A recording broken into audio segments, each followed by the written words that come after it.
Hi, this is Elizabeth, and welcome back to Writing the New SAT Essay. This is the last video of a 4-part series, and today we'll finally get into my system for actually writing the essay. Here's an overview of where we've been and what I'm going to talk about today. If you're watching these videos out of order, that might work. However, I think today's lessons will make the most sense if you go back and watch the videos from the beginning. I started out with part 1, and that was an intro and background. Part 2 was a full description of which persuasive devices to know. Part 3 was how to read and analyze the passage to find those persuasive devices. And today is Part 4, my system for writing the essay.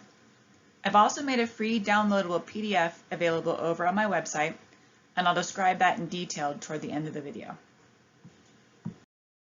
Okay, so just briefly, I'm Elizabeth Yoshida, a public school teacher, private tutor, and I have a master's degree in education. I live in California with my family, and you can find my resources on www.testprepspot.com. That's my website. I'm also on Amazon and Teachers Pay Teachers. As you probably already know, the prompt or your directions is what you're being asked to do. It's the same each time. In a nutshell, you are going to write an essay that identifies persuasive devices and explains how the author uses them in the passage to help make his or her argument strong. And that's what I'm going to show you how to do today. We need a passage to analyze, and I'm using Paul Bogart's Let There Be Dark. I used this passage in my video for part 3, in which I talked about how to read and analyze a passage, so I'll just build on what I've already started. You probably want to be familiar with the passage, and you can find it at a couple of places on the College Board's website. You can also watch my last YouTube video and find the entire passage, which I will note was used with Paul Bogart's permission. So let's say that you just read Let There Be Dark, and you saw that Bogart used a bunch of persuasive devices. I identified 9 when I read it, but there may be more. For the purposes of writing the SAT essay, you do not need to write about every single device you find. That would be a complete mess. Instead, I suggest focusing on just 3, and in this video, those 3 from Paul Bogart's Let There Be Dark will be personal anecdote, statistics, and cause and effect reasoning. Okay, how do you decide which persuasive devices to use? I say choose 3 that A, best support the claim, and B, ones that you feel the most knowledgeable and comfortable writing about. I think both of these reasons are equally important because the devices that you use need to be relevant, and you also need to understand them in order to write about them. So for today, I'll talk about personal anecdote, statistics, and cause and effect reasoning because Bogart uses them, and I feel good about explaining why they're persuasive. Okay, here's a big picture view of where you're going with your essay. And organization is key to any good essay. I recommend writing 5 paragraphs. The first paragraph is your intro. Then you'll have 3 body paragraphs that are used to analyze each device. And the last paragraph is a conclusion. Let's break down each paragraph. For the introduction, I recommend being brief and concise. Begin the paragraph with a hook or lead, something that makes your readers think. Again, I'm relating this whole lesson to Let There Be Dark, so a hook or lead might be, not many people notice the lack of actual darkness at night. Next, transition and identify the author, title of the passage, and the author's claim. This could be, with this in mind, Paul Bogart, author of Let There Be Dark, persuades his audience that we are losing natural darkness and it needs to be protected. Your final sentence in this paragraph is your thesis statement or sentence in which you identify the 3 persuasive devices that you'll be writing about.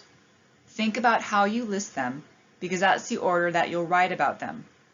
Consider the flow of your essay and perhaps one device builds upon another so the order matters.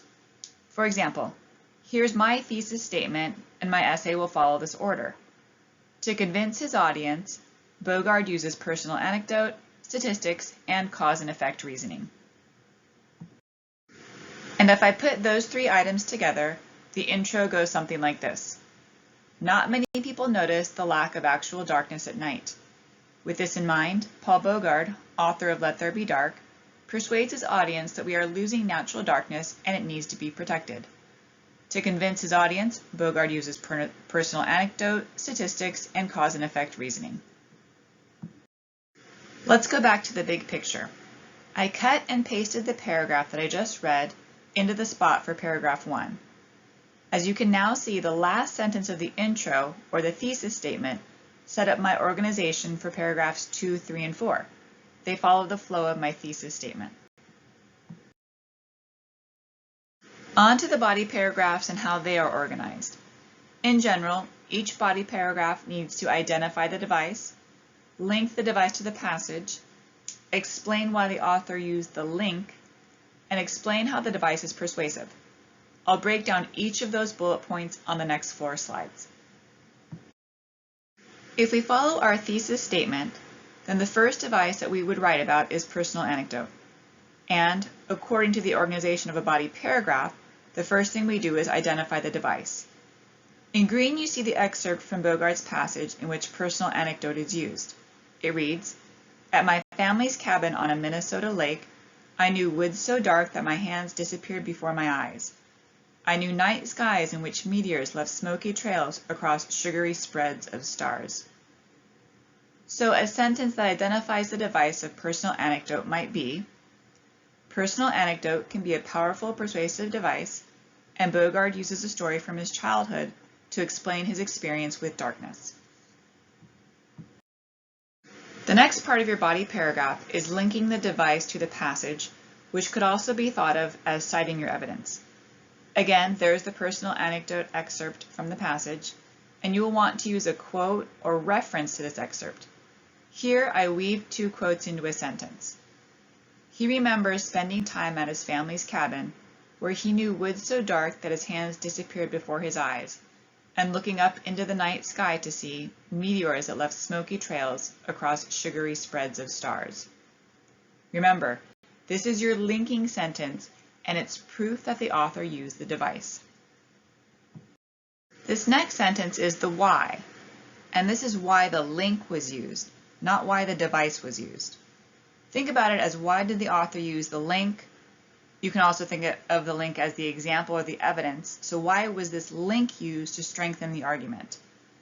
So for Bogard's passage, I want to explain why he mentions remembering woods so dark that his hand disappeared before his eyes, and meteors that left smoky trails across the sky.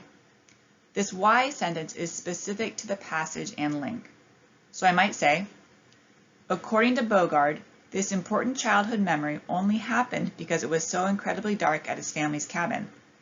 This memory is meaningful to Bogard and lets the reader know what he has gained because of darkness. The last bit of information that you want to include in this paragraph is the how piece. Whereas the why piece was very specific, the how is generic. It's a sentence or 2 about how the device is persuasive and could be used in just about any essay that you write. So for personal anecdote, the how explains how personal anecdote is persuasive, and it might read something like this. Using a personal anecdote is powerful because it makes the author more relatable and shows his or her personal interest in the claim. By being relatable, Bogard creates an emotional connection with the reader, which makes the reader more likely to agree with the claim. Notice how the only reference to this passage is my use of the word Bogard. So if you memorize this sentence, you could use it in just about any essay if you want to explain how personal anecdote is persuasive. And just a quick reference back to part 2 of this video series. In part 2, I explain all about which devices you should know, and I go into detail about the hows for each, so you might want to check out that video too. This slide shows you what the paragraph looks like when you put all 4 pieces together. Yellow identifies the device, pink is the link, green is the why, and blue is the how. I won't read it to you, but you might want to pause the video and take a minute to read it to yourself.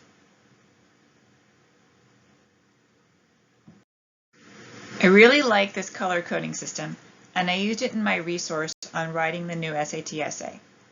In the resource, I wrote 3 essays, all based on Bogard's Let There Be Dark, and I marked them up with the different colors so you can see the process and the formula.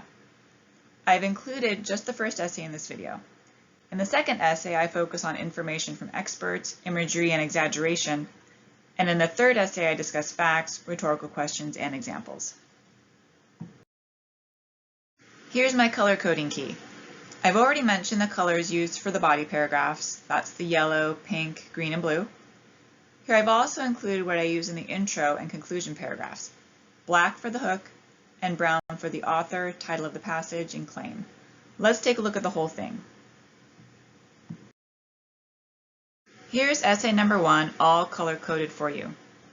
Some of you may be uncomfortable with this sort of formulaic writing. I totally understand, but I have a couple of things to say about that. First of all, if you took away the color coding and this was all one color, I would challenge a reader to find the formula. Secondly, most writers, even the most seasoned and successful, have some sort of process they use to get themselves organized. Finally, if you practice enough, it will become natural and not feel like a formula. You could use it as a mental checklist to make sure you've covered all the important parts. So go ahead and pause the video and read essay number 1. It's continued on the next slide.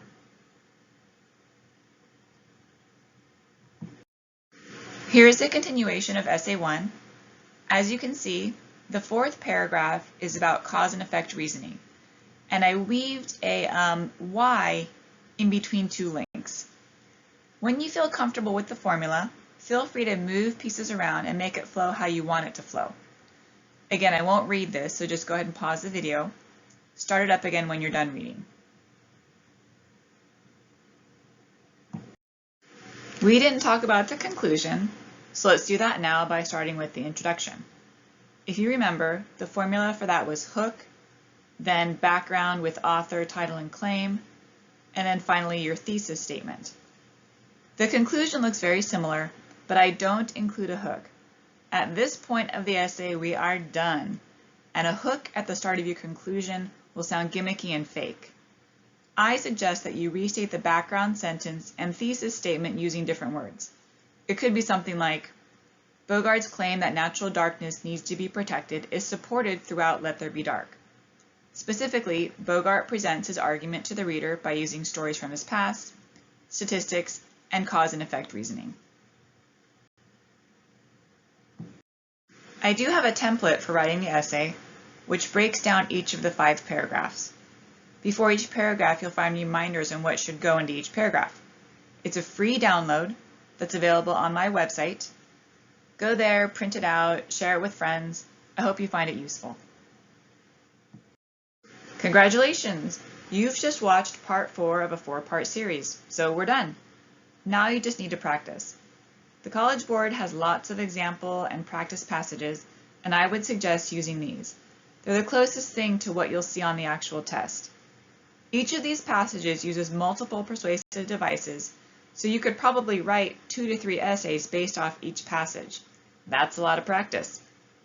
Also, as you read papers, speeches, and articles for your high school English class, be mindful of what the author uses to make his or her point known.